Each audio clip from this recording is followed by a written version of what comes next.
Olá, meu nome é Bruno Zito, eu sou bolsista de iniciação científica da URGS, sob orientação do professor Andrei Cunha, no projeto de pesquisa História da Literatura Japonesa em Tradução. Como parte desse projeto, eu venho há pouco mais de um ano estudando e traduzindo o Kojiki, que é uma narrativa japonesa do século VIII sobre as supostas origens divinas e a genealogia da família imperial japonesa. Recentemente eu voltei a atenção na minha pesquisa ao estudo das notas paratextuais que acompanhavam o Kojiki já na sua concepção, e para o trabalho que levou a essa apresentação aqui, eu fiz um levantamento das notas paratextuais presentes no primeiro tomo do texto, eu classifiquei essas notas com base na sua funcionalidade e, por fim, eu experimentei algumas maneiras por que eu pudesse incorporar as anotações à minha tradução da obra. Como principal metodologia para esses trabalhos de levantamento e classificação de notas, eu segui as diretrizes do Gerhard Genetti no livro para textos editoriais de 2009. O primeiro tomo do Kojiki é composto por 55 páginas, nas quais já aparecem 293 anotações paratextuais.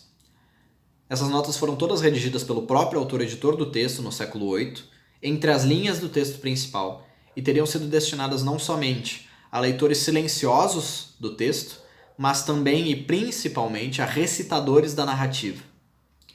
A maioria dessas notas paratextuais também tinha ligação direta à complexidade do sistema de escrita do Kojiki. Possivelmente sem o apoio constante dessas anotações interlineares, o leitor não teria a capacidade de sozinho decifrar o uso das letras chinesas porque a gramática japonesa estava representada no texto. Dessas 293 anotações do primeiro tomo, a maioria de 258 delas era voltada justamente a essas duas funções: a de capacitar o leitor a decodificar o sistema de escrita e a de sugerir as melhores entonações de voz para o exercício da recitação.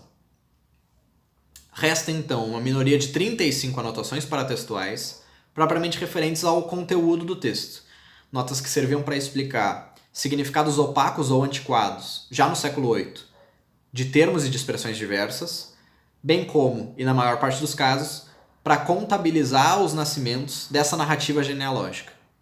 É importante lembrar que o Kojiki, na sua concepção, tinha estatuto de documentação historiográfica e não de texto literário estritamente, o que ajuda a pensar a natureza dessas anotações paratextuais.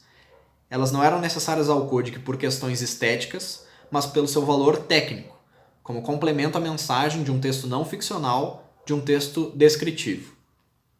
Apesar disso, eu acredito que haja espaço numa tradução literária do Kojiki para essas notas paratextuais, mesmo aquelas referentes ao sistema de escrita do texto.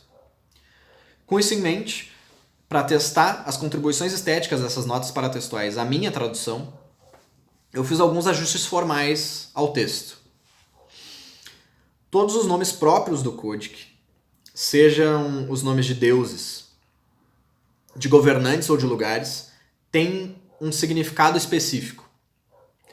Por exemplo, a divindade mais importante do panteão, em japonês, se chama Amaterasu, e o nome dela significa, em português brasileiro, algo como luz celeste ou resplandecência celeste. E todos os outros nomes próprios do Kojiki funcionam dessa mesma forma. Na minha tradução, eu traduzi semanticamente todos esses nomes próprios do primeiro tomo, e ao lado dessa tradução semântica para o português brasileiro, eu deixei os caracteres chineses com que eles eram registrados no sistema de escrita antigo. O que justifica, pelo menos num nível formal, a presença interlinear dessas notas paratextuais, não só aquelas referentes ao conteúdo, mas também aquelas referentes ao sistema de escrita do japonês arcaico. Claro que essa estratégia muda a função dessas anotações, elas não mais servem ao texto pelo seu valor técnico, mas agora elas fazem parte diretamente do jogo literário da tradução. Essa minha estratégia não dá conta de trazer à tradução todas as 293 notas do primeiro tomo. E também não traz ao texto brasileiro aquelas notas referentes à recitação do texto. Numa próxima etapa da pesquisa, então, eu pretendo me voltar ao estudo mais profundo da relação entre oralidade e texto de saída para pensar, então, a validade e as possibilidades da tradução dessas anotações sobre a recitação oral do texto.